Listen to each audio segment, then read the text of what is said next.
That's your cue, Mr. Mike.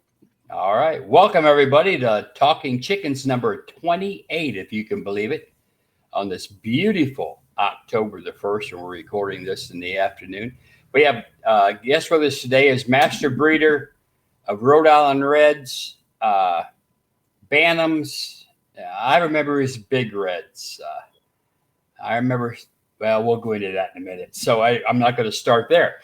Anyway, there they are right behind him. Dennis Myers is with us today, everybody. And we don't know exactly where this is going to go, but if you just hang tight, we'll get you somewhere.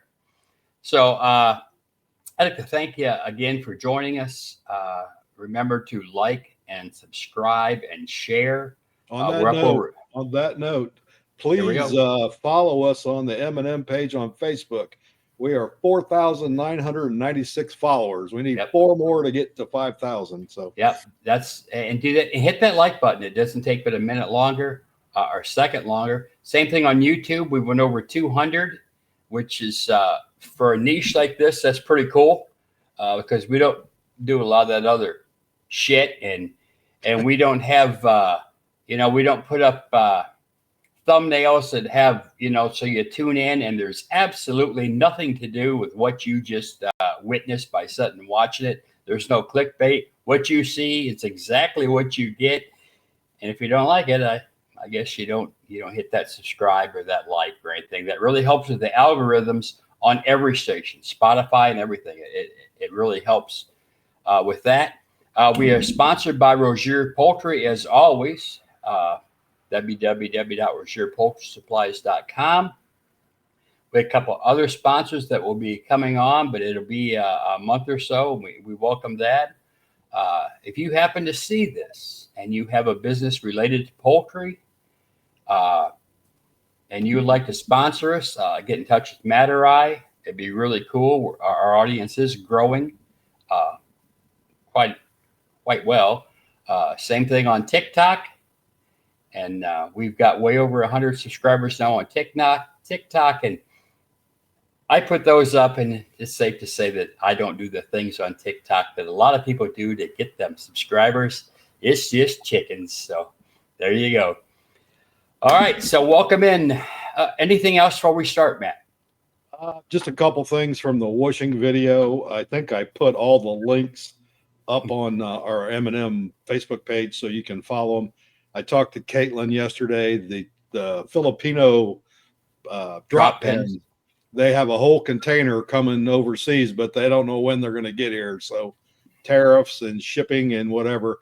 So she's got a few left, but I think they're a whole container. I think is like Tim told me 2,000 of them. So that's how many they sold since last year when I bought them. But they're great. They got a great price on them. We like them to put birds out in the yard to dry, and I like it because the wire on the bottom is graduated because my little wiener dog can't get in there and pull the feathers out from those. So they're good for that. The green goo that we like to use has changed. It went to a different formula. I put that up. It's a little more expensive, but I think that jar that they send is a lifetime supply, so you'll never have to buy it again. And I think that was everything from the washing video.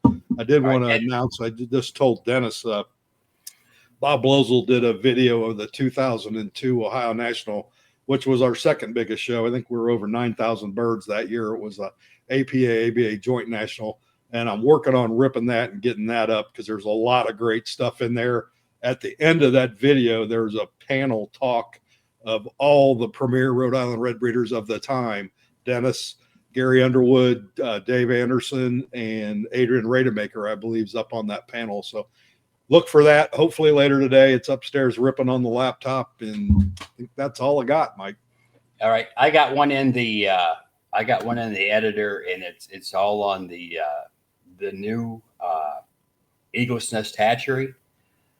But I'm doing it, so it'll be a while. I've had it there for 10 days, and it'll probably be 10 more because we're gone this weekend. We're gone next weekend, and we do have a show scheduled next week. We do have Marty McGuire coming on the next couple of weeks to talk Silkies, and he can talk Old English. Neil Mahaffey next Thursday. Finally, we got Neil on a day Neil's off. On they don't have to work. Yeah, and hopefully his well is is fixed. Yeah, so I think everything's fixed. So Yeah. So Neil's plumbing is back to normal. Take that as you will. That's all we know. We're not going to go any deeper than that. All right. So that's all I can think of. There's something else. As always, this is very, as you would say, unscripted. So we just kind of wing it. Dennis, welcome to the show. It's good to have you, my friend. Well, I've really been enjoying watching these podcasts, and I think the whole fancy's really enjoying them. And it's been a walk back in time for me a lot of times. You know, when I was listening, you talked to Paul the other day. You know, I was in that circle with Bob, and you know, you bring up a lot of names that I had forgotten, but. Yeah, I can start out by just telling you how I got started. I mean, I've always been an animal lover, raised on a hobby farm. My dad loved animals. I loved animals. Once I got married, I started a rabbitry. I had a 100-doe rabbitry. Sold meat rabbits and laboratory rabbits and bunnies. And I got out of that in 75 just because I didn't have enough time and I changed jobs. And so it's kind of without animals. Oh, I had some bettas, I think, in my house. But we used to have a card party. We didn't have much money, you know, being young newlyweds. And one of the couples in our card party was Wilbur Stauffer's youngest daughter, Kim, and Gaylord. And we were at their house, I think, playing cards on a Friday night. And she goes, oh, I got to go take care of my dad's chickens. Well, Wilbur and Doris had went to Bermuda, I think, to judge a chicken show. I think you did that, didn't you, Matt? Yep. Great place to go. So anyhow, that was, I think, 77 maybe. And so we all packed up and went over there, and it was a chicken show it was a string ready to go. You know, they were ready to go, and I just fell in love with them. And so for about the next 2 weeks, I went over there and bothered Wilbur about every other day. Matter of fact, it was so bad, he would put me to work watering them. And I went and started studying chickens, and what I wanted was a dual purpose chicken. So I come up with Buckeye. I thought, boy, here's a dual purpose chicken.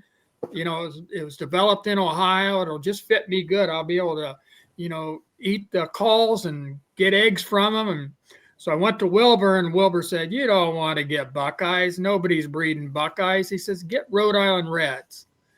And he said, here's the guy that's got him. And he told me E.W. Reese. And so I went and started studying about them. And they're going to fit mine. So I had wrote Mr. Reese, and he said he could send me some chicks the next spring. And I said, okay. And that's how I got my start. In 78, I got my first chicks. And I think the first show I went to was Fall and Mommy of maybe 70 late. It was a 78, I think, because I didn't know a good Rhode Island Red from a bad one. So I took the ones that I thought was the best, and I was in the money. You know, I placed a few, and that got me going.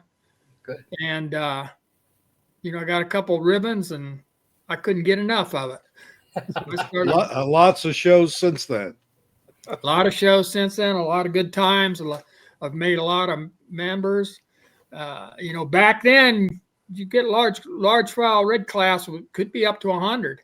I mean, I've been in shows that's been over 100. There was always at least 50 at most any size show. So you could. I showed 25 myself, but it's a little different ball game back then than it is now.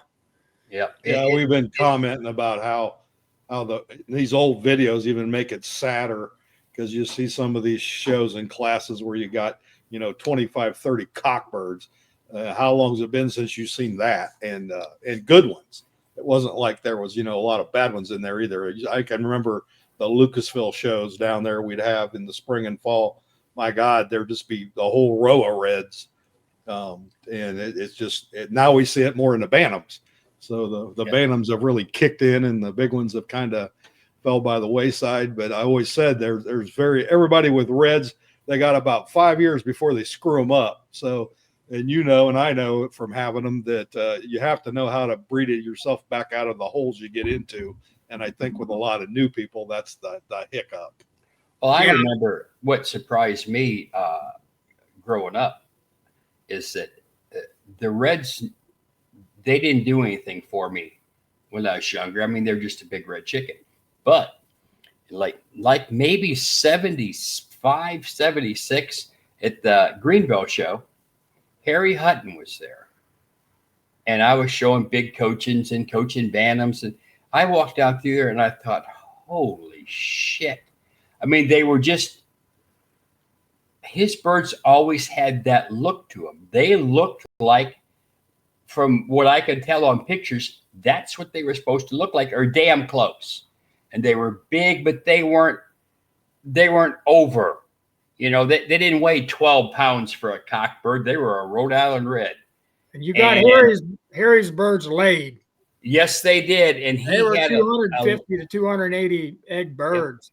Yep. And he was a nice, to me, he was a very nice gentleman. And we would talk and he'd say, you need some of those? I don't know. Well, I never did really have big reds. I had them off and on a couple of times. Then the red bantams, of course, I had them and enjoyed those because there were a lot of them being shown. And so we go in there and it was just fun. And the people that had them, I don't know if I enjoyed the Reds as much as the people that had the Reds that we were good friends with, you know, and you'd bust each other's cojones and go through there. And so that was a lot of fun. But yeah, the Reds, I had a gentleman ask me yesterday, he said, where could I find some good big Reds? And it pained me to say, I have no idea. Yeah, they're getting few and far between. Yeah, I mean, to go to direct someone that has enough of them that are sustainable and they do the, you know, I just don't know. I'm sure they're out there, but it's been a long time. Very few times have I been able to make a red champion American anymore. It used to be that was the thing, man. It was very, yeah. It was It'd be very a rock or a red, one of the two. Yep, and once in a while you'd get a Wyandotte in there, but yep, but I mean those. I don't know what to tell people. I mean, I wish I did, but it's not like that anymore. Yeah, there's just not a lot of people breeding them, No. and there's several reasons. I mean, Rhode Island Reds never fetched a lot of money. I always said the only time a Rhode Island Red was worth very much money is when he was on Championship Row. You better sell him there because you took him home, you're going to lose about half the value of it. Yeah, you know, unless you got a breeding program and know what that is. But they're easy to fill the barn up with, but they're not as easy to produce a good one. No, you're exactly right. And they lay, and they're great layer. I mean, they were. I mean, they're great layers. They always had that flash to them. Their feather quality back then, well, let's just say it's a lot different now than it was back then for the majority of the Reds. I mean, males, yeah, but females, I can really tell it. I mean, that stringy shit just drives me up a wall. You know, you can't even.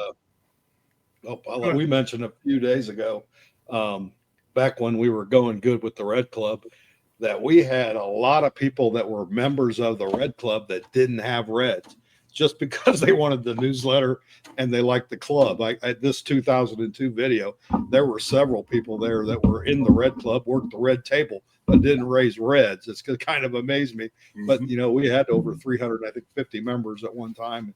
We were a hop and breed club in that day. And, you know, I would say that back in the early 2000s, late 1990s, the Reds, the Bantams and the large fowl were about equal in numbers. And we've seen it shift, you know, over the years. A lot of it's space. You know, you can raise a lot more Bantams, but you don't get away from those breeding problems, do you, Dennis, with Bantams? No. You still have the same issues. Every time I think I've got it figured out, the next season I got another problem comes up that I'm trying to, you know, worm out of. And it's just the way it is. And there's no breeds that are really, really easy.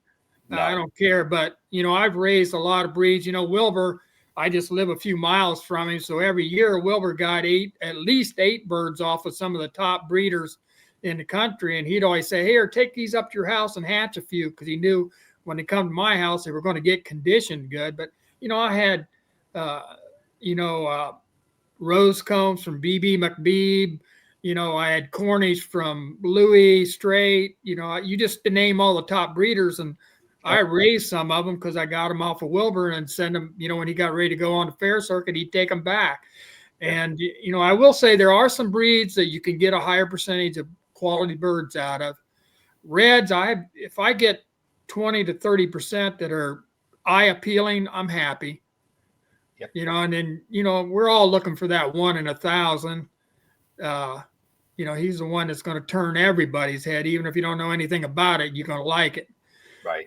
But yeah, I don't know what red breeder. I think it was Wilford Ketto told me. He said the difference between a good breeder and a bad breeder is that a good breeder is just too dumb to quit. He just keeps plugging at it. Yeah. We've all had that year, if you've done this very long, where you spend a lot of money on chicken feed and you get at the end of the year and you don't see anything that you've raised that you really, really love. No. But, next year you just look at what you got and try to match them up and come out with a better. I've had birds that put 2 birds together in the spring and they produce some of the best show birds I've ever produced. Put them together in the fall and it didn't produce anything worth a darn. It's not an exact science. If it was, everybody be on champion row. Yeah. And there'd be a perfect bird. Yeah. And there isn't any such thing as a perfect bird, and there won't be a perfect bird. No. I think what everybody's taught when they start is, go find the best birds you can. But the problem with reds, and I learned it real quick, 2 show birds are your probably worst mating ever because you get all this other stuff and you don't know until you start understanding them a little bit. And that's kind of why I got attracted to them, because they weren't easy. They weren't like some white chicken or whatever. You have to get those pieces of the puzzle back together and you got to figure out what works and what doesn't. And I think that's the newcomer's downfall, because they'll go buy really good reds from somebody. And I've seen it happen. Rick Bond, Jacob Bates, they've all sold good birds to people, but they go buy show birds. And I said, if you really want to flip their wig a little bit, tell them you want the best breeding trio they have. And I know you would do that too when people would come for large fowl, and that's a whole different bird. It is. Yeah. And whenever I buy birds, if I can buy somebody's last year's breeders, I'll buy them over a pretty show bird. Yep. First of all, I don't want to take somebody's bird that I bought and go show it. But I mean, it's okay if you do that. People ask me when they buy a bird, can they show it? I don't care. And I've got beat by my own birds like you guys have. You sold birds and they come back. I think the best story on that is, you remember Andy Hill? Mm-hmm. Oh, yeah. Andy, all spring long, I was showing 10 cockerels, and I did really well with them. And this one just never, ever placed. It just didn't finish out. And Andy had been bugging me. So over in June, I sold him this cockerel. He come back in that fall and he beat me at every fall show with that bird. I was so upset, and I sold it to him for $15. You never know. I lost a lot of good points there over that bird. I think that's why him and I always scout the sale pens. We're always looking for the next project that somebody's getting rid of. And we've been lucky a few times finding some stuff over there that we'd say, God, this is better than what he's showing. What's he selling this for, or her? And we picked up some things that way too. So, and also to make improvements. I mean, you're walking through and you look and you think, well, that ain't worth it. Yeah, but you know what? That's a hell of a head, or that's a hell of a. So that's part of what we do, right? So you get that thing, and you start. That's that side stuff, and it's like, whoa, and then a lot of times it's like, holy crap, that worked. And then you can blend it. I mean, it doesn't work. What are you out? $5, $10? Yep. A lot of times I know one year I had, I was getting too much black. So I had anything that had too much black, I just sold. Well, a lot of them were really typey birds. Sure. And at most of the shows, they didn't get dinged too hard on it. But I knew that I couldn't use it anymore, so I just sold them. And people are going, "What are you doing? You're selling better birds than you got in the show." They didn't realize I couldn't use it anymore. I was saturated. So it had to go. And, that's what happens a lot of times. Yep, that's exactly right. And again, so if you're the person and you've done what we used to have to do, study the breed and the shows and watch and look. I mean, used to be, remember, we could, it looked like a racing form. In the back of every poultry press, we knew who had every placing in a class, and it wasn't always the winner, but that guy that had, second, third, fourth cock, first hen, and first pullet, you think, I bet he's got some really good females. But then he placed some in cockerels and pullets. Well, that's the breeder. That's the guy I wanted. It didn't cost as much as the guy that had BV, RV, So, I mean, hey, back then, there's between a $35 bird, which in 1977 was a shitload of money, and that $5 bird, hey, you're 18, 19 years old, and you're using your money, not mom and dad's money. That makes a hell of it. What makes you? It makes you think and put them together, and it makes you make mistakes. There's no better way to learn than to screw up and have to think your way back out of that screw up. Now, my old saying is, you're better off to have the worst of the best than the best of the worst. Yes. So, if you get a good bloodline, you start breeding them, a few generations, you're going to pop out some offspring that's going to fit your needs. You can and then you can go from there. Right. Have enough sense to go from there. Yeah. I think back through the years, all the birds I sold, and there's only been a handful of people that ever did much with them for any length of time. Like Matt says, give them 5 years and they're out of it. They're so disgusted. One of the biggest mistakes I see most of them do is the first thing they want to do is go to an outcross. And, if you bred chickens very long, you realize when you do an outcross, you're going to stir up a gene pool that you're going to see things you haven't seen. Yep. And you get lucky. You get lucky every once in a while, but I was never lucky in Reds. I started with the old Don Nelson line, which was Dick G, the old Knickerbocker birds. They did not cross well with anything else. I got some of the god-awfulest looking birds I ever seen in my life crossing those out. But I did have one thing happen one time, and it's how I got into rosecomb Reds. I had a black Wyandotte male evidently got over in my pullet pen, and I got these. Mike come down one day and he goes, "What the hell is that?" I said, "Well, I think it's a black Wyandotte Rhode Island Red cross." But I said, "Look at the combs and the color." I said, "It had good red color." And I kind of worked that line out from a completely different breed cross after a few years. And I did have some nice rosecomb for a while, but it wasn't on purpose. It was on accident. And I had tried birds from George and some other people, and that line did not cross well with anything. Everything I got out of it, I just wasn't happy with. So some lines work better with others and some don't. Now I would say that most of them are related to you. So there's not many. You got Jacob Bates has a nice line of Reds. Rick Bond still has his, but I think most of what people are showing go back to your birds.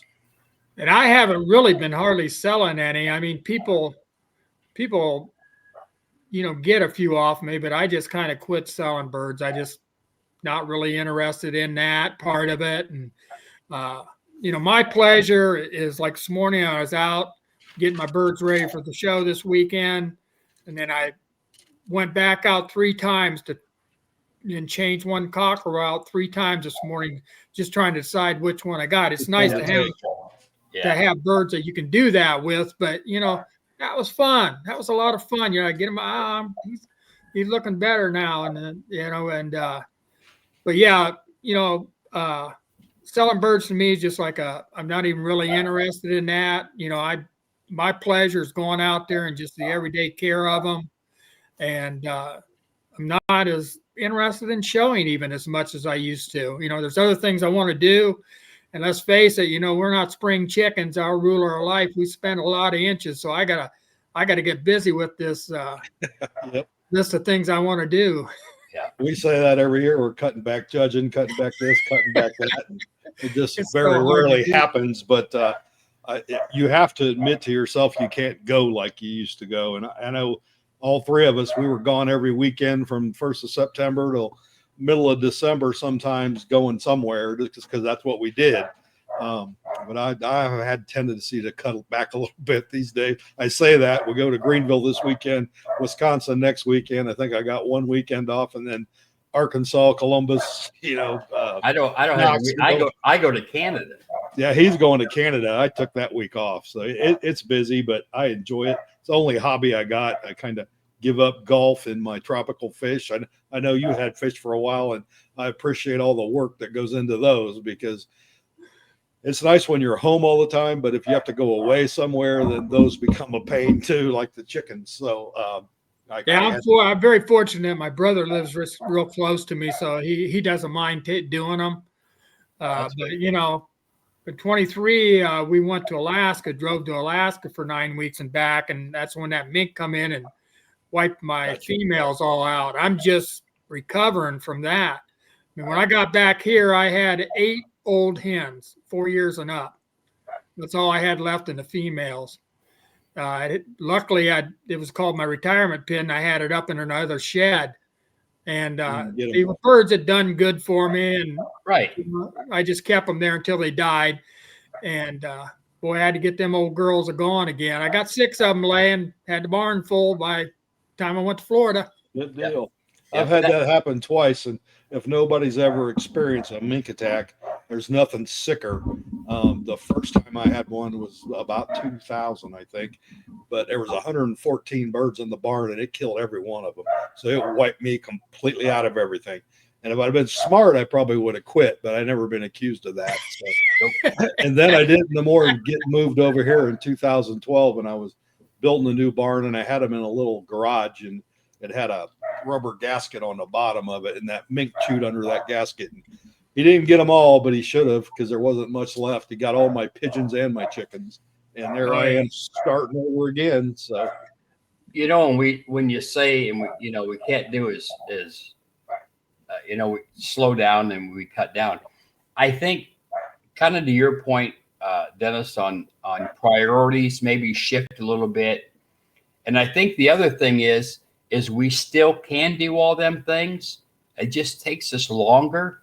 Sometimes I don't mean you move slower. You're still, but it's like it seems like you put some more thought into things that you used to take for granted. And I think, and you look up, you think, well, shit, I didn't get anything done I meant to get. I've been out here all day long, and I've got a pen cleaned, and it's like, well, wait a minute.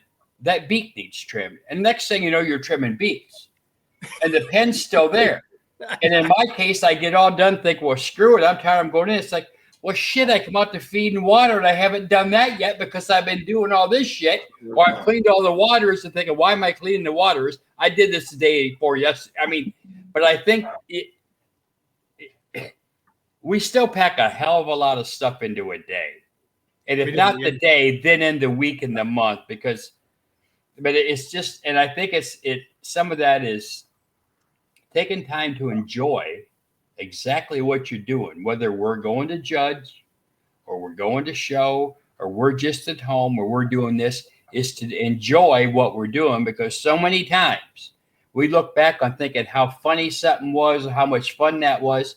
But at the time, we were in too much of a hurry to enjoy that moment that we're in right then.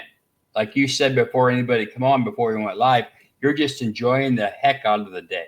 Yep. Yeah. And I think we come from a time when we had those, almost everything was a 2-day show. Some of them were 3-day shows. We had a lot more fun. Yeah. So I had more time. Hobby. I planned those shows. I look forward to them. I went to them and I enjoyed every minute because I knew Sunday after I got back and got them all loaded, Monday morning, I go back to work. Yeah. And so that's when you'd get together in the evenings and sit around and talk chickens. When I was young, I remember I used to sit back and listen to those guys argue with each other. I mean, red guys were probably as hard on each other as any group that I knew. And sometimes they didn't want to hear what you had to say, but if you sat back and listened to them, they'd tell. And you always, I think each and every one of us find our own way how to breed chickens. Yes, I agree. I think I've read everything that's been documented about breeding Rhode Island Reds. And, some of it I found worked and some of it didn't work for me. You end up coming, figure it out and get your own method of doing it. And I still make a lot of mistakes. I think I got something figured out and dump up and it's not working. Yep.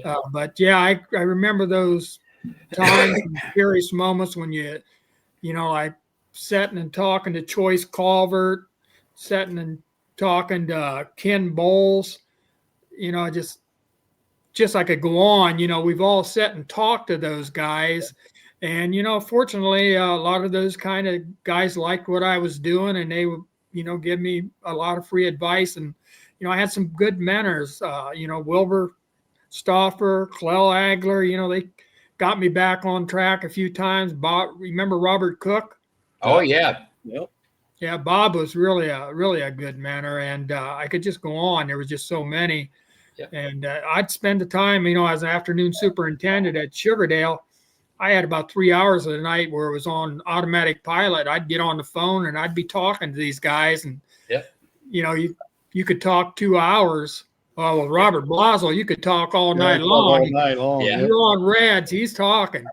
Yep, that's exactly right. A lot of fun, a lot of really good memories. The history of all kinds of things, like we was talking earlier before we come on, but some of it was embellished, some of it wasn't. But I don't care if you wanted to talk about single co-man Konas. Robert would have some little spiel about this guy. Used to be Shepherd up around Cleveland, was the Ancona guy. And I've got some of his. He put out a beautiful catalog that I just bought because I like to look at it. But he could tell you about everything, and coming from the West Coast back to the South, and he was in his heyday when he was able to come up to Columbus and go through all them birds. So yeah, but we studied what we like to do. This is what we do. I mean, it's a passion. It's a passion for people. It has to be. Yeah. It has to be, because without passion, nothing's worth a shit. I mean, just face it. Whatever it is in life, if you don't have a passion for it, that's why I've said many times, there's some people I think are just absolutely off the wall. But you know what? They're passionate about their breed. And so a part of me, while some things aggravate me, the other thing is I admire their passion for their breed or their variety or whatever the hell it is they like to do. I mean, that's very important. That's what gives you that spark to keep going tomorrow. Yeah, if you just want to win, get your checkbook out. You don't need any more than nope. Go buy the best chickens you can buy. Yeah. Just you keep about 10 birds around, you can win all the way. It's cheaper that way. As long as you know how to keep them in condition. We always laugh. There's you're going to have to be a good conditioner. We always called them the kiss of death. You'd sell them a bird, and then 2 minutes later, I didn't want them. 2 weeks later, I didn't want to even admit that they got it from me. There's a lot of those. Yeah, you wonder how they could go downhill that quick. Oh yeah. I didn't raise that damn thing. I know. Well, it's the same way when you talk about conditioning. So, I mean, of a lot of birds we've sold, I don't know where a lot of those birds ever went. I mean, I don't know.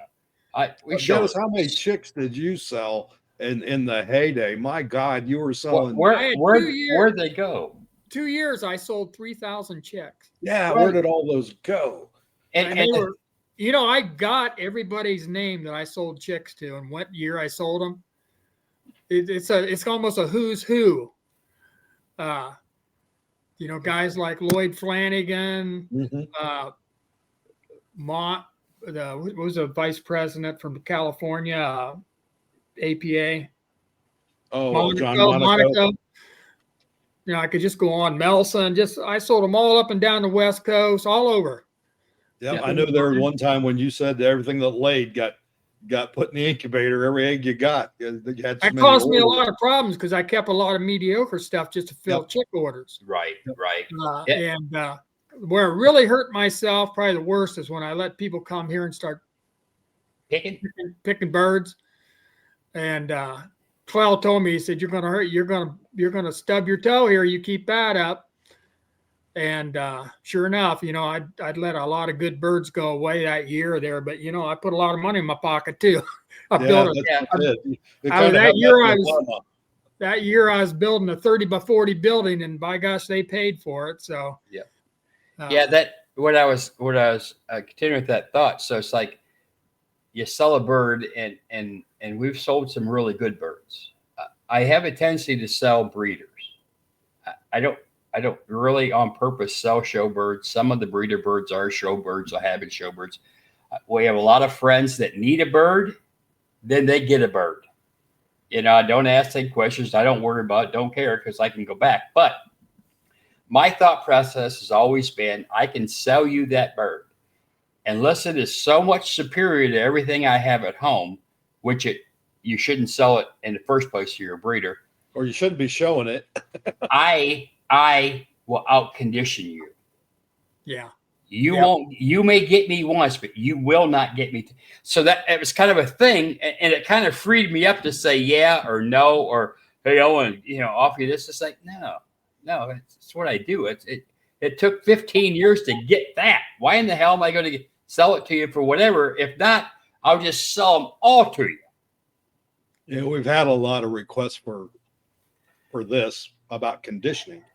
But that's almost something Dennis does it different than I do it, and Mike does it different than both of us do it. That's something I almost can't tell you. I can tell you what I do, but you got to be out there every day with them and looking at them and seeing what they need, what they don't need.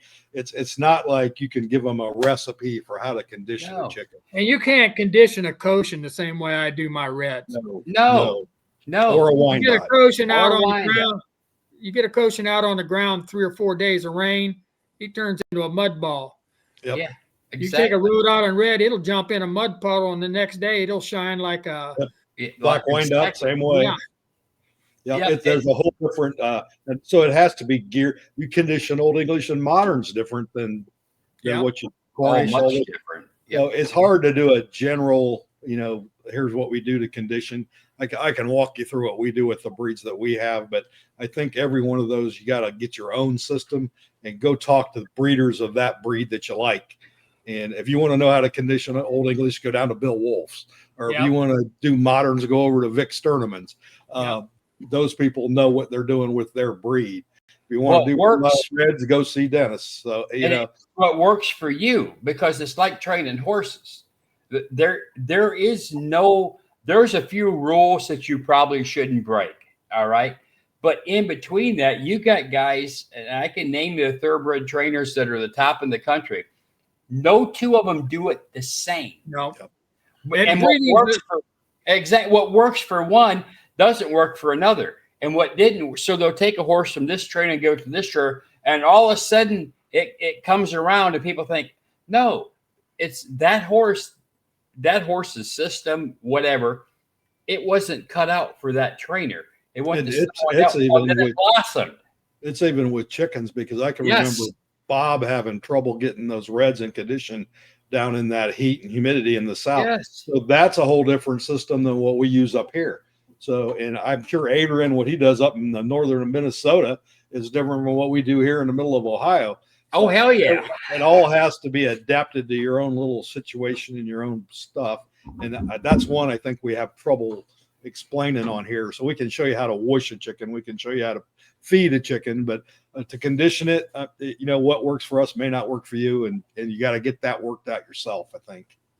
Yeah, that's where it just takes some OJT to do it. You got to get some on your job training, and like you said, what works at Matt and Mike's house might not work at my house. We live pretty close together, so probably a lot of things are applicable. But I've been to almost every breeder I go to have different operations. The one common thing that I do see, the people that condition the best, their birds do get to see the ground. Outside of some of the feathered leg breeds like Silkies and Cochins, it's kind of hard to raise them on the ground. But if you got a good dry spot. Yeah, well, I got sand here, so it's not that bad. Yeah. Any bird. That red clay don't work good, though. No. But what Ralph Surgeon said, they'll never put in a bag with those chickens find in the ground. Yeah. And that is exactly true. Now, the white Cochins, they see the ground once they're out of the brooder until they start those, you can tell the second molt in after. I'm sorry, they're done. Unless it's a bright, sunny day and they're under the tree and it's grass and they'll go out for 2 or 3 hours and just get. Now the rest of them, I mean, they're out. Now if it's raining like a sumbitch, they don't go out because shit, they wouldn't go anyway. They were out and go, whoa. And then that 1 or 2 idiots stands out in the rain. It's like, there's the door. Go in the door. But anyway, yeah, I do believe that if you can get your birds on the ground at least sometime and just let them be chickens, because if you're that worried about everything, I want healthy birds first. I want birds that lay. I want healthy birds. I want birds of the correct type. Now, maybe something's happened and they broke a feather here, they're dirty there, they're fit. That's fine. That's still the bird I want. That's the bird I'm breeding from. And we'll find something else to show. And again, that's having enough birds to do that shit with. Exactly. Concentrating. I've got 10. I've had up to 20. I've got 10 white coaching cockerels, and I've got 20 pullets. You got anything to sell? No. We got all them. Yeah, I know. But I have nothing to sell because there's different reasons for every bird, right? Exactly. So, that was Ken Bowles is you remember Ken? Oh yeah. Yeah, the one that did I think he developed the New Hampshire Reds. Yes, the New Hampshire Bantam. Yes, he did. Probably one of the best compliments I ever had. I was over at the Buckeye Show, and I'd been showing. Matter of fact, it was this male here. He'd just been cleaning up all over the place, and his sister was every bit as nice as him, maybe even a little nicer. And I had only time I ever showed her, and I had her over there, and I think Paul Kroll had brung him down from New York, and he made Paul look me up to compliment. I said, that's the best large fowl Rhode Island Red I ever seen. And we got to be really good friends, and I would talk to him, and he had a system he called his library. I don't know. Have you ever heard that story? Mm-hmm. People haven't. Tell them people. It's a great story. Well, I'll add this in before you start, Dennis. He was one of the few people that actually wrote articles and told you how to do it. And has a lot of them. I have a lot of them. They were very easy to read, very easy to understand. He was trying to dispense knowledge in a time that it probably wasn't. That was the only way you could do it. But they're in the ABA. They're in the ABA section. Yeah, a lot of those are in the members section. Very good writer. Yeah, he had probably one of the best articles on black and reds and what to use and not to use. Yep.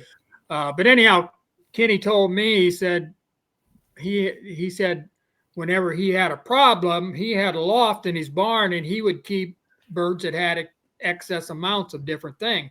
Maybe it had a 30-degree angle and a tail or a little extra black here or there. So when he was lacking something or needed something, he called that his library. He'd go to the library and he'd pick a bird out that he could do a composite mating with to try to offset. And I thought, but I know I have a couple friends, people that come to my house and said, what do you got all these males around here for? First of all, I like a lot of males. Yep. And with reds, I can pick out a lot of stuff, but there's some of that body type that just doesn't finish out till the last month of growth. And I've had birds that I've sold early, and I see them at the show and I go, why did I sell that bird? It just finished out or. Yep. So yeah, it's, I like to keep a lot of extra birds around myself, and I keep birds that have a little excess this and not enough of this. And because it seems like every year I gotta try to fix something. If you're a minimalist, reds aren't going to be your thing, because that's what I think you've mentored a bunch of people, and so have I, is that you get to a point where they need to fix this. Well, what'd you do with that undershot bird? Or what'd you do with that overshot bird? Oh, I got rid of all them. I'm only keeping show birds. They said, nope, you got to keep that one with too much black and a hackle. You got to keep that female with no black in her. I said, you might have to use them, and they're not going to be showbirds. And if you got 100 birds, like you said, 25% of them are showbirds. The other 75% are breeders. And that's hard to get through people's heads that are starting with reds. And that's the 5-year thing. Because after 5 years, they're pissed and get done. They're done. Reds especially, but any breed.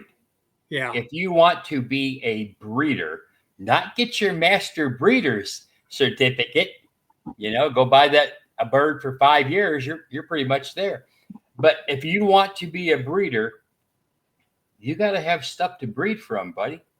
A trio, or keep a male and 3 feet, or 2 males and 3. No, you're just one shitty storm from being out of business. Disaster. Yeah. I have to tell this story because it was a Louis Strait story, and Harry Hallback was trying to buy a white Cornish cockbird from him, and Louis goes, "Nope, I only got 5." Well, Harry goes, "Well, what the hell do you need 5 for?" He goes, "2 will die, 1 won't be fertile, and that leaves me 2 to breed from." And I never forgot that. Louis, he wasn't selling that bird. There was no way in hell he was coming off. He had his 5 cockbirds and he wasn't getting rid of them.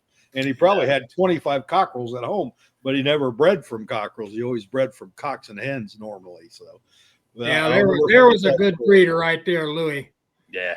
You look down the list. I was just doing this the other day. I used to do this with Clell quite a bit, as we'd sit around and say, who's the top 10 breeders you knew? And there was always about 20 people that would end on those lists of people that could take about any breed and come back and look at it 4 years later, and it looked better than what it did when they got it. Right. And it was kind of interesting when we'd sit around and do that, like we'd be going out to Congress or something. We'd sit as down. You're driving. Yep. Yeah, and just do that. Yep. I miss I miss those kind of conversations where you could sit down and talk. And, let's face it, you get our age, there's not many people that's been around as long as we have. Nope. And a lot of them are gone. And, it's harder to find somebody to talk to about 1978 or 1981. Exactly. Most of them weren't born. Yeah. It's funny because I got a new cell phone a while back, and that kid told me that I've been a Verizon customer longer than he'd been alive. So that makes you feel old. But you talk about that. It was great with Clell and them because, we guess we started when they were kind of in their midlife. And so we knew a lot of, I don't think we knew it at the time, but we knew a lot of those old breeders. And it was an old man's hobby. So even him, when he first started, he wasn't real welcomed. They didn't want to ruin their little thing. So you had to kind of earn your keep. It was a good old boys. Yeah, exactly.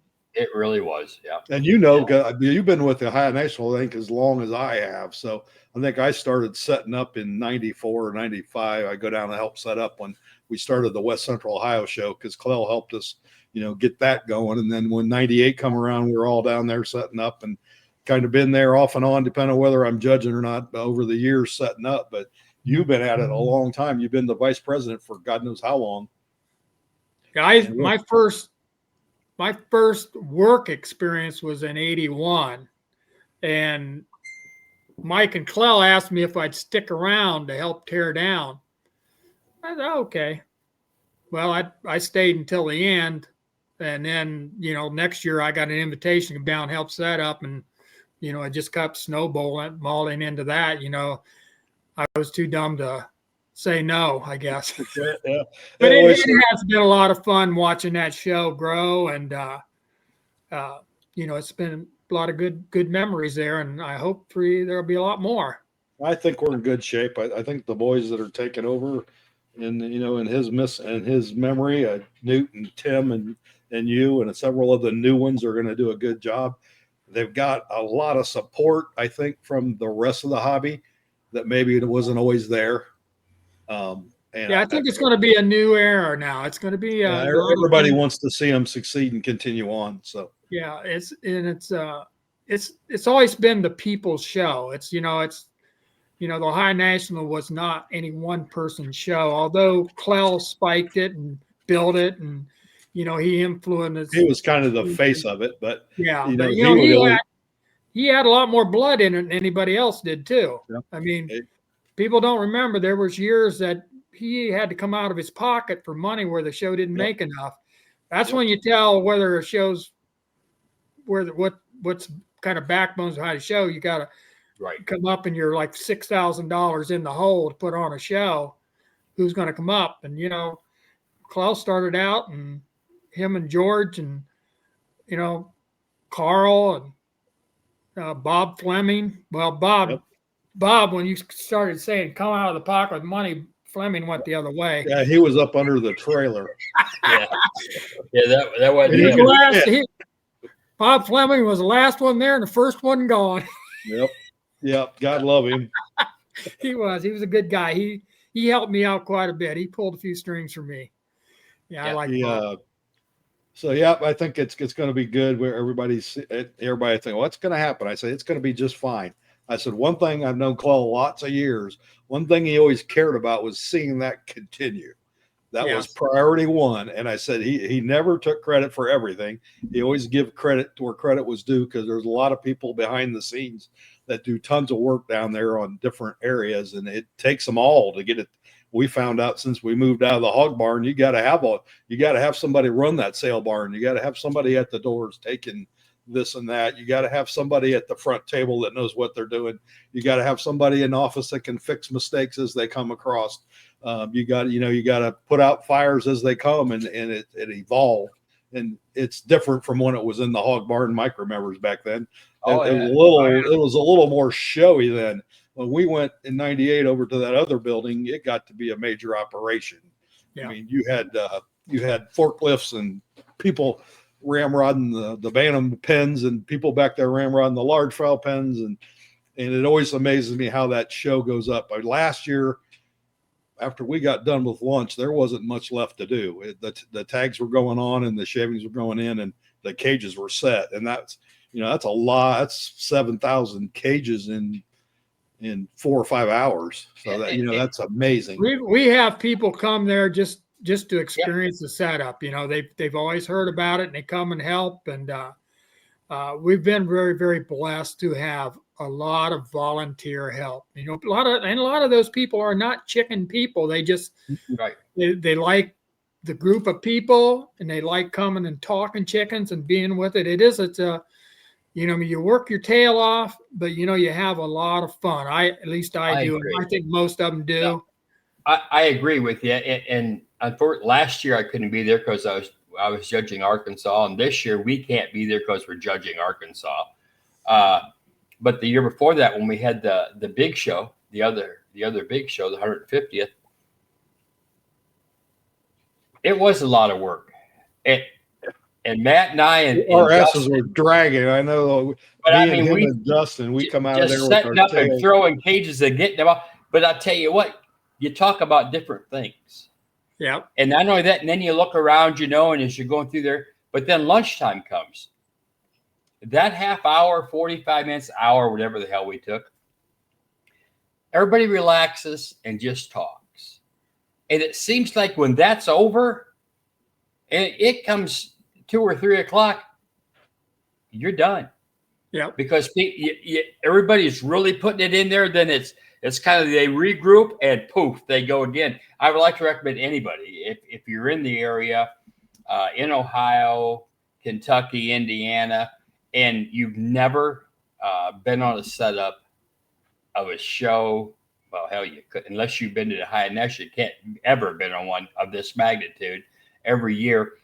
To come down, the more the merrier. It's a good time. I mean, it's a good time, and whatever you're good at, if you can't throw cages and you can't set bottoms, there's shavings, there's tags, there's something cuts. for everybody, no matter what. Yeah. We have people there in wheelchairs. Yep.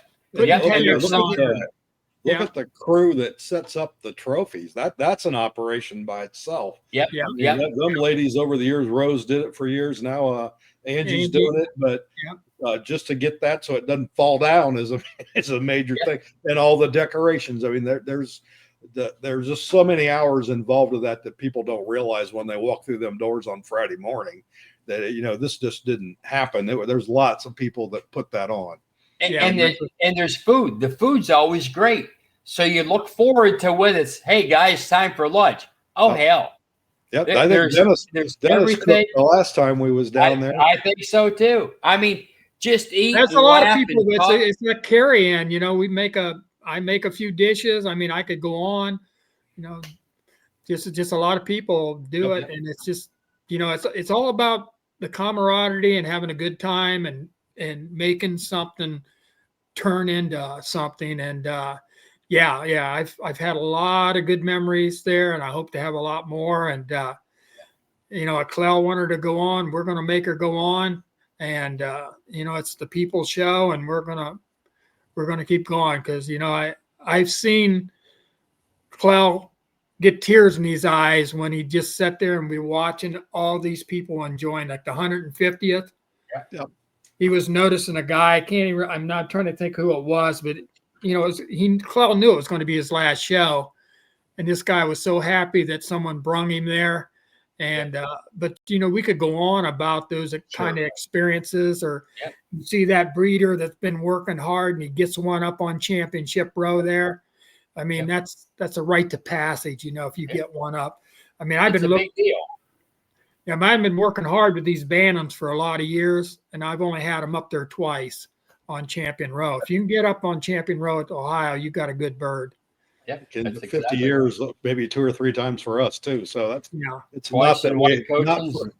And once with the Black Wyandotte. That's my 3 times. Now my youngest son, of course, went up and won the whole damn thing that year with the junior show, which I thought, oh damn, I've been trying all these years. It was a fantastic thing. That's quite a feat right there too. Yes, you talk about the junior show there. I tell everybody because since we've started showing and doing the junior part of it the last few years, that junior show second to none, and it's better than a lot of open shows. Oh, hell yes. Many birds over there that could win a lot of open shows. So yes, I enjoy it. Just seeing the different stuff and people from everywhere. I mean, gosh, you got them from 25, 30 states, most of the couple provinces out of Canada and God knows who you'll run into, when you're going down through there. So that junior show second to none. And I laugh because you remember back in the hog barn days when we went around and picked the junior show out of the open show birds. The kids didn't have a separate junior show, and we fought with Clell to get that separate junior show. I don't want all that work. And then it turns out to be the biggest. So now you couldn't have got it away from him with a crowbar, but it wasn't an easy process. He was very proud of that. And, I give it to Mike and Janet. They did their work on to get that up. And, yes, they did. Mary's doing a great job right now. And, along with all the help. And, it just seems like there's so much going on down there because we're done at about 4. We have to be done judging usually by 1 or 2, because at 4 o'clock, them awards are getting given away. And you still got showmanship going on, seminars going on. They cram so much stuff in that one day that it just amazes me how it all flows together and functions. So I know Mike would be proud and Janet would be proud just to watch how well they've carried that on and how they build it up, because there's a lot more going on now than when we first started the junior shows. Yep. It's really quite something that we're very proud of. I know that, and I can say that for every one of the members of the High National is that we're very proud of that junior show. And the show itself, and this year is going to be special. You got the ABA National, but Clell's shilling collection is going to be that'd be what he wanted. He wanted to, he had offers to send that to a art collector dispersal place. He's had 2 or 3 guys wanted over the years, wanted to take that and sell it for him, but he said nope. He said, I want this to go to chicken people. I want these to go to chicken people. That's why he's having them sold at the show, because he wants them to go where they belong, to chicken people. So get your credit card out. Yeah, get your money. Save your money. Save them dollars. Matt has no more walls to hang pictures on, so I keep saying that to myself. And Newt and I talked the other day about some of them, and what I told him, I said, I followed that, and Claude and I both collected that stuff for years, but there's some that aren't actually shillings. There's some pictures in there that are very rare that you just don't see. You know, a lot of them, because the APA did a revision every couple of years, there's a lot of some of that out there. It's just what year you want it in. But some of that stuff that he's got is very unique, and like the Andalusians and the Menorcas. I don't know that I've ever seen Menorcas like those that are in there. The silver Polish, which I think are actually Sewells. Yeah, they're Sewells. Yeah, those are there's some stuff in there. He's got some original Giesman paintings. So there's a lot of other stuff in there. Those Polish are beautiful. I Besides think just it's a pencil, I think what Cloud told me, but it really just jumps out at you. Well, the premier one in my mind is the large one. It has the light brown and white leggings on it. They're kind of dusting herself. And the story behind that is that they commissioned that, and then the person never come through with the rest of the money. So Art just went ahead and finished. It was supposed to be all light brown leggings. Well, he just went ahead and finished it real quick and made the rest of them white leggings. And then it went to a New York show, and it was raffled off. And Ken Bowles won that. And he had it for the longest time. And Clell found out about it. And so he went to Ken's house to get it. And he took a stack of $100 bills, and he said he just kept throwing them down until Ken shook his head up and down instead of going like this. And he did tell me what he paid, but I can't remember. And Ken said, I'm going to take my wife on a cruise. She always wondered. She said she hated that picture from the day I got it. He said, I'm going to take her on a cruise. There you go. Yeah, it'll be great seeing that stuff getting auctioned off and seeing what it goes for and where it goes. I know lots of buzz in the hobby about it. So that'll be another big event that day on Saturday. So we'll be tired by the time we get back to the Hilton. Yeah. We could almost make that a 3-day show, but but put a 3-day show in it, the budget goes up quite a bit. I mean, it's especially for those buildings. It's a big deal. State Fair doesn't cut you any slack. I mean, we used to at one time, we would get like a rebate from the state of Ohio because they it used to be the visitors. How's that going? Yeah, the visitor. Yeah. How's that rebate shit going, Dennis? We actually talked there last week about that because one time him and I were somewhere, we were doing something, and they were trying to figure out how much money the show brought in to Columbus on that weekend for the visitors, and they estimated well over $1 million by the time you figured gas, hotels, food, paying the gate at the fairgrounds. I mean, they know on that weekend, usually we're about the only event. Every once in a while, there's a couple smaller ones, but it was amazing the amount of dollars that come in. And that's why that was back in the days when they got some visitors and Convention Bureau money. I don't think we get that anymore, but no, they pulled the plug on that quite a while ago, and that no one's ever started back up. And we used to get irritated about that because it's like you feel like they don't really care about bringing people into but Columbus is one of those cities that everybody likes to go to, so they evidently have enough tourism and visitation. Well, I mean, you look what's there. I mean, not counting Ohio State. I mean, all the business. It's crazy anymore. It's how it's grown and how it's now everywhere. It's hard to get the hell out of Columbus. Used to be it wasn't hard to get out of it. It's hard because the sprawl, and it's mostly, except for maybe the heart of downtown, it's a lot of new stuff. I mean, it's still growing. I think it's the growingest city in Ohio, and one of them in the country. It just keeps. It's my favorite big city. I mean, I like Columbus. Oh, I do too. I think because we know it real well. I mean, we could say, used to be we could walk down that street, but we can't now. But the part is, but you still, it's a great big city, but it's still not. Once you get your car parked, it's still the same Columbus I remember as a kid. Yeah. You know, It's a lot to do there for people that don't. Oh. Maybe somebody's coming with you is not into chicken. There's plenty of stuff to do in Columbus for them people. You know, tons. And there's museums, even that right across the street before the Cosi. we used to go there as kids. That's a fantastic place to take. And the zoo is fantastic too. And yeah, so I mean, there's so much shit to do in Columbus. It's, if you're bored in Columbus, you want to be bored. Mm-hmm. You don't feel like doing nothing.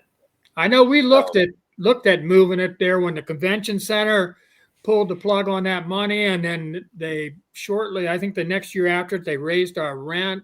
They got a new person in charge of the fairgrounds, and so we were looking, and it's hard to find a place that offers everything that Columbus does. You just can't find it, because we were getting a lot of heat off people on how much it costs to go to Columbus, and it does. You know, we know that it's not cheap. Well, I think that the saving grace is it's not cheap to go anywhere anymore as far as hotels and restaurants. But where can you find a Hilton for what we get a Hilton for? Yeah, the Hilton is always nice Hilton. The best find that we ever did, I think, and Claude did a good job getting that negotiated, and because that room is about twice of what we pay for it if you had to go in there and rent it on a regular basis. So a beautiful facility. It's a safe facility, so that we don't have to worry about the parking lot stuff there. They kind of watch everything. So I think when I leave on Sunday, I reserve my room for the next year on the if you got Hilton's Honors, you can do that. And I enjoy staying there. So actually, I think they even give you a deal if you come there for an off event, because I went to a wedding one time and got a discount on my room there because I was on registered as the Ohio Poultry Association. And another thing, you can't beat the parties we have there on Friday and Saturday night. You couldn't dream up a scenario anything like we have there. Yeah, that's one thing I haven't been able to enjoy that much.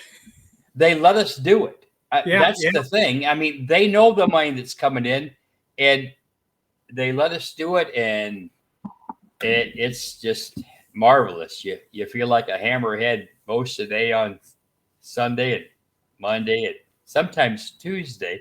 But yeah, it's sounds like some of those Southern Ohio adventures. Yeah, we're not going to go there, Dennis. You don't want to go there, buddy.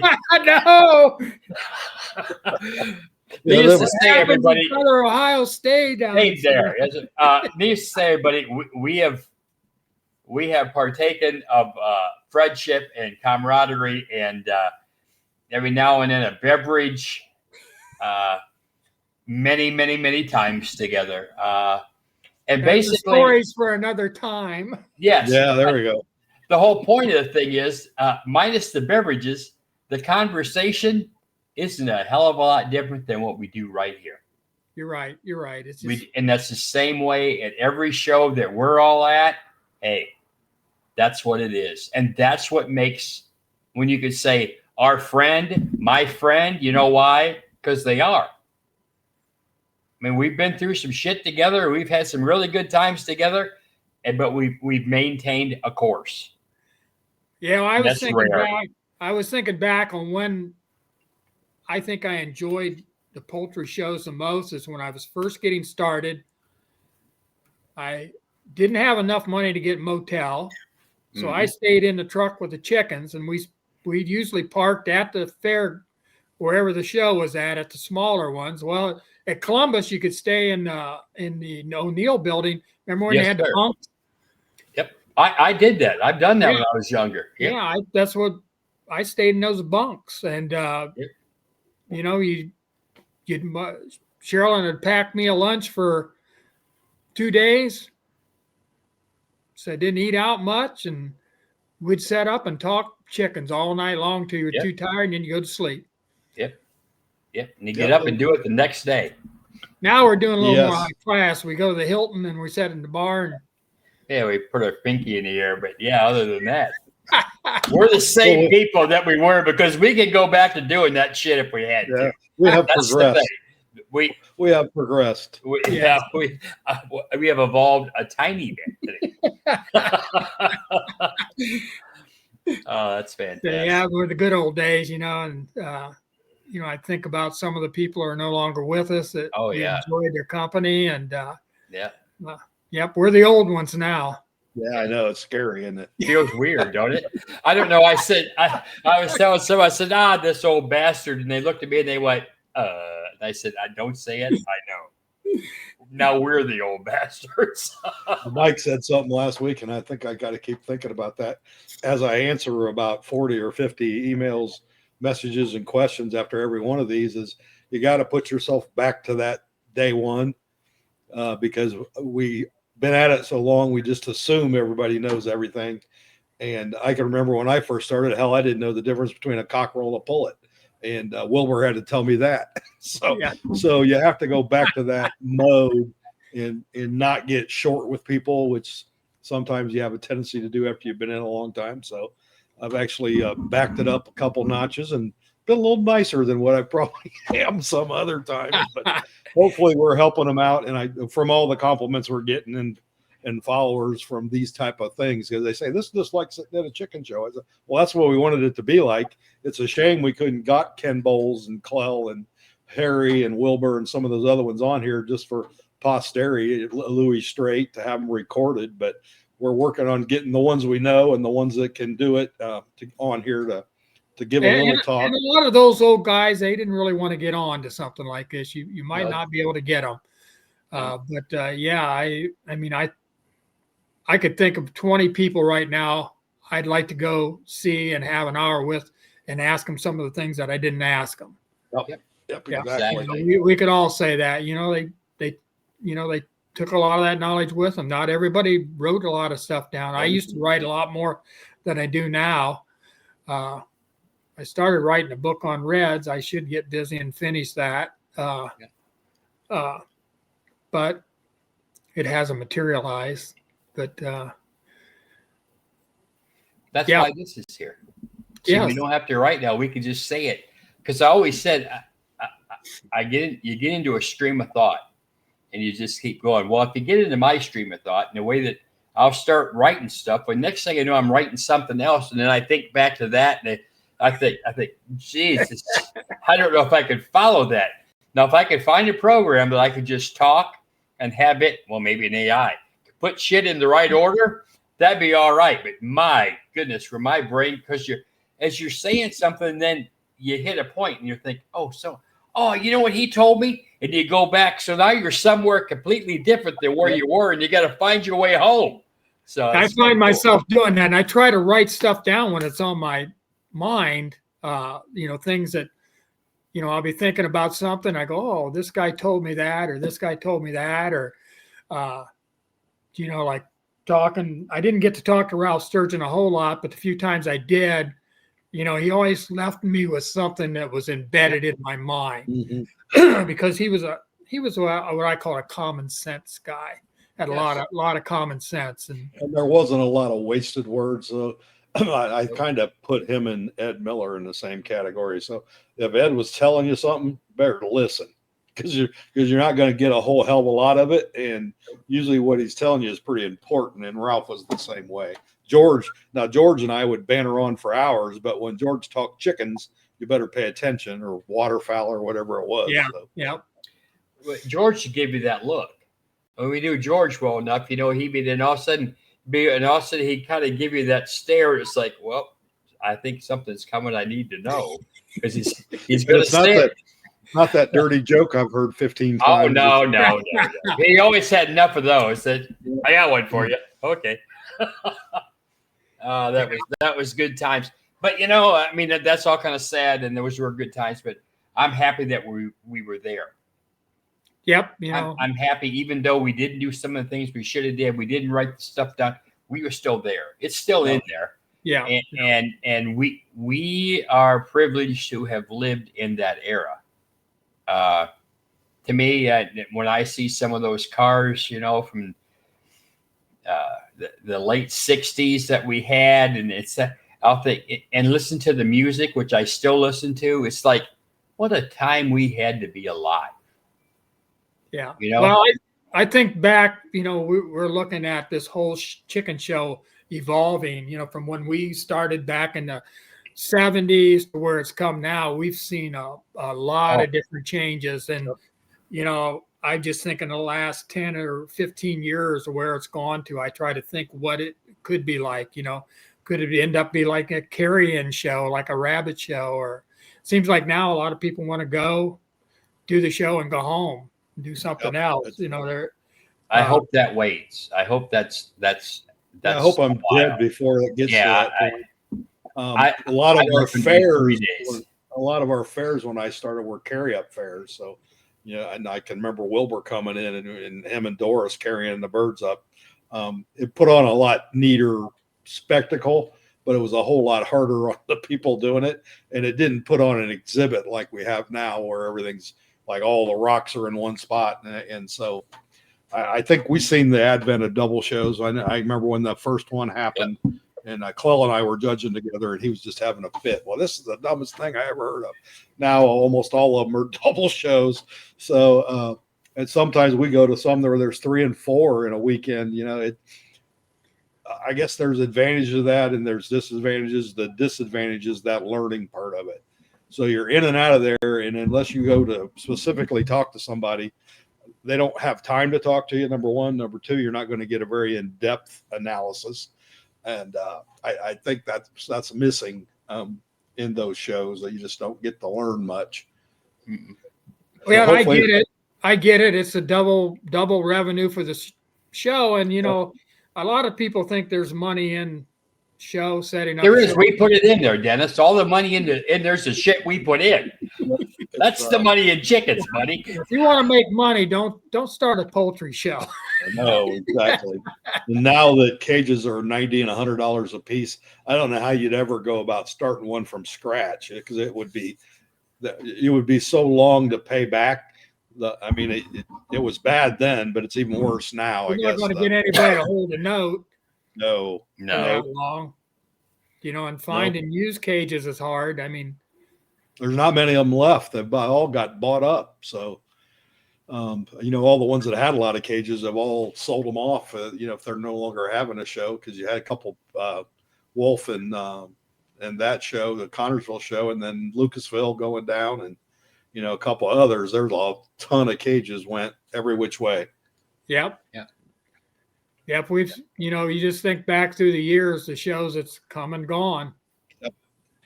Yep. Nothing's forever. It doesn't seem like so.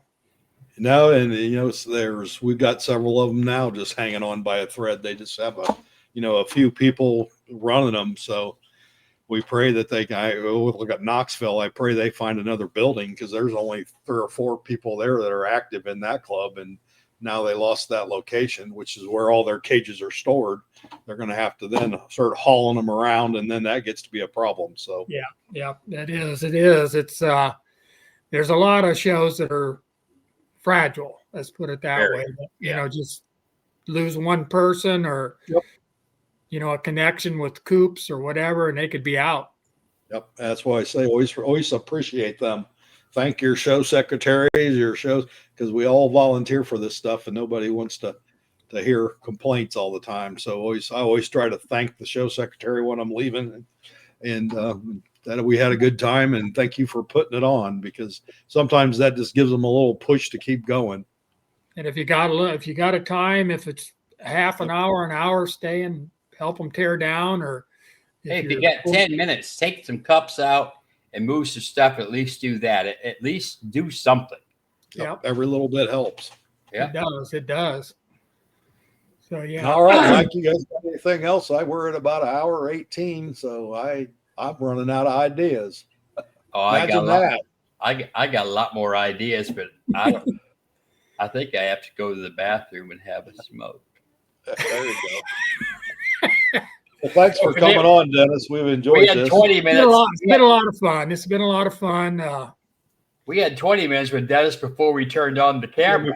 We should have turned it. So I might have had to do some editing I want you people to know that this is what really happens. Is sometimes we get talking and I look up and say, Matt, you got to record. It's like, oh hell, and then we start. We just take off. But we get a lot of good stuff in before and after because this is what chicken shows are all about. Yep. People talk. The most important thing about chickens to me is you got to enjoy them. Yep. Got to enjoy them and you got to enjoy the people. Yep. And that's not hard to do. I mean, I've always said some of the best people I've ever met are at chicken shows. And, I will say that, I've got some really good chicken friends. And, when I've really needed a friend, they were there to help me. So, Hey, it's a good hobby. It's a good hobby. And for animal hobby, it's about cheap as what you're going to get.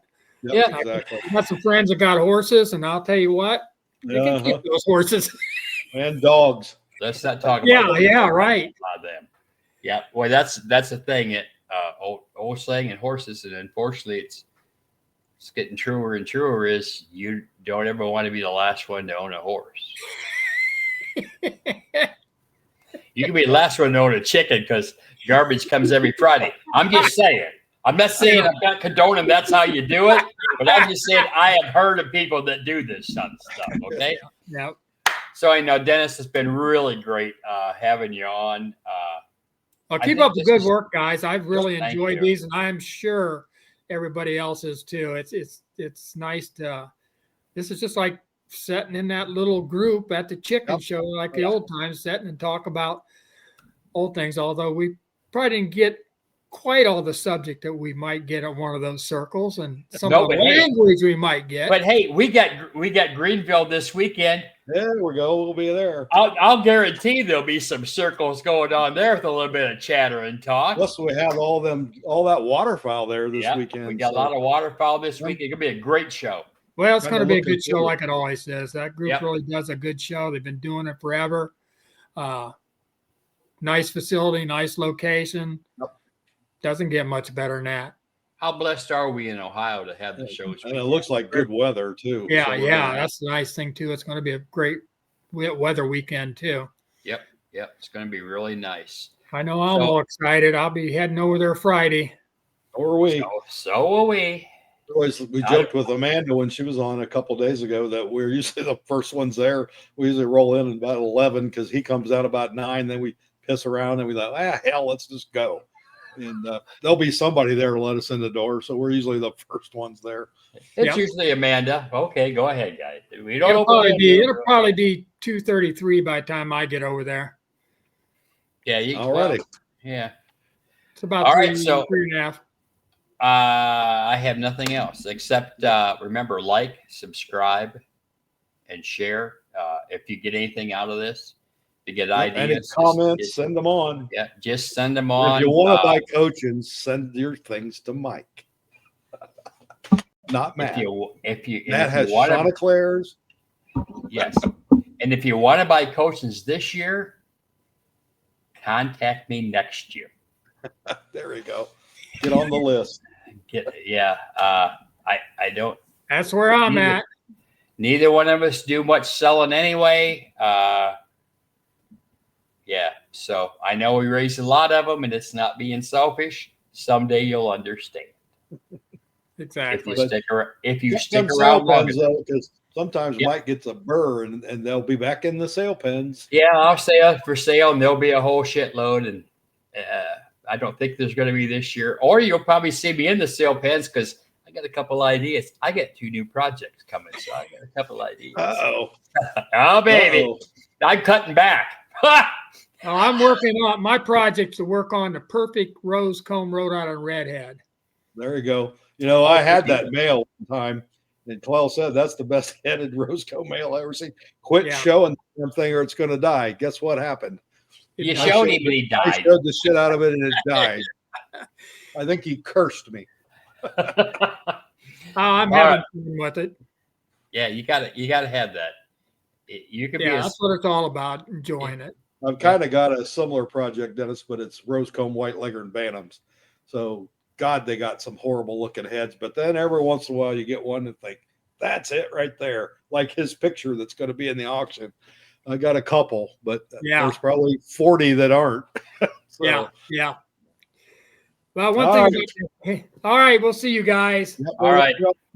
Take care, everybody. If you're in Greenville, Ohio, look us up. Look us We'll up. be easy We'll to be find. there. Bye. Bye.